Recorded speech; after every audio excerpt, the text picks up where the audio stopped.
በእመቤታችን ማመን ይገባል። ቅዱስ ቄርሎስ አምደ ሃይማኖት በድርሳኑ ምን ይላል? ሃይማኖተ አበው ላይ ባለው ድርሳኑ ምንድን ያለ? የአክል እምነት ሃይማኖት ነው እንጂ በቅድስት ድንግል አለ።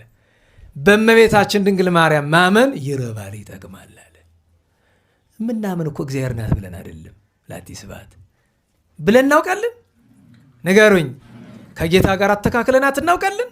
አናውቅም። ነገር ግን በእመቤታችን ማመን ይረባል ይጠቅማል፣ ወይም ያመንባት አያፍርም ማለት ምን ብለን ነው የምናምናት ብሎ መጠየቅ ይገባል። እስቲ ጎበዞች አምጡ። ምን ብለን ነው የምናምን? ስለ እመቤታችን ምናምናት ምን ብለን ነው? ወላዲተ አምላክ እንዴ! እሱ ነው እኮ በእመቤታችን መጀመሪያ ማመን የሚገባ ምን ብሎ ነው? ወላዲተ አምላክ። ከዚያ ወላዲተ አምላክ ስንላት በሕቱም ድንግልና ነው አይደለም? ድንግል በክሌ ብለን የአምላክ እናት ብለን እናምንባታለን። አናፍርባትም። ድንግል ናት፣ በሁለት ወገን በሶስት ወገን ድንግል ናት ብለን እናምንባታለን። አናፍርም። ነነው አላችሁ? እንዴት ዋላችሁ? የሴቶች የደናግል የፍጥረት መመኪያ ናት ብለን እናምንባታለን። አናፍርባትም። የአርያም ንግሥት ናት ብለን እናምንባታለን። አናፍርም። በልጇ ቀኝ ተቀምጣለች በክብር ብለን እናምናለን።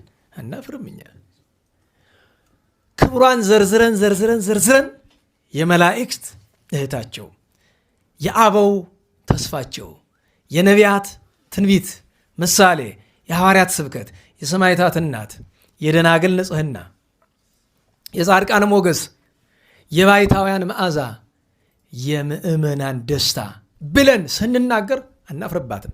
ሐቅ ነው። ምክንያቱም አናፍርበትም ማለት በሁለት መንገድ ነው። አንደኛ ስንለው አናፍርበትም፣ ሐቅነቱን እናምናለንም እናውቃለንም። ደህና ዋላችሁ? እናምናለንም እናውቃለንም። ቸርነቷን ርኅራኄዋን እናምናለንም እናውቃለን። አናፍርበትም ማለት አንድ ሰው አንድ ሲደመር አንድ ሁለት ለማለት የሂሳብ አስተማሪ ያፍራል?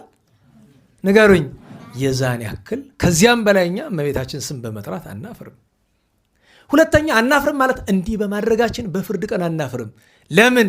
በፍርድ ቀን ፍጥረቱን ሁሉ የምታማልድ ስሟን የጠሩትን እሷ ናት። ወዘአመነ ባቲ ይትሐፈር። ከሁሉ ግን ፍጻሜው ምንድን ነው? በአማላጅነቱ ያመነ አያፍርም። እንዴት ብሎ ያፍራል? የወደቀውን የምታነሳ መጽሐፍ የሌለ ጸውኦ ስምኪ ያነስ ዘወድቀ፣ ስምሽን መጥራት በእርግጥም የወደቀውን ያነሳዋል። ኃጥአኒ ይሬሲ ጻድቀ፣ ኃጢአተኛውን ምን ያደርገዋል? ጻድቅ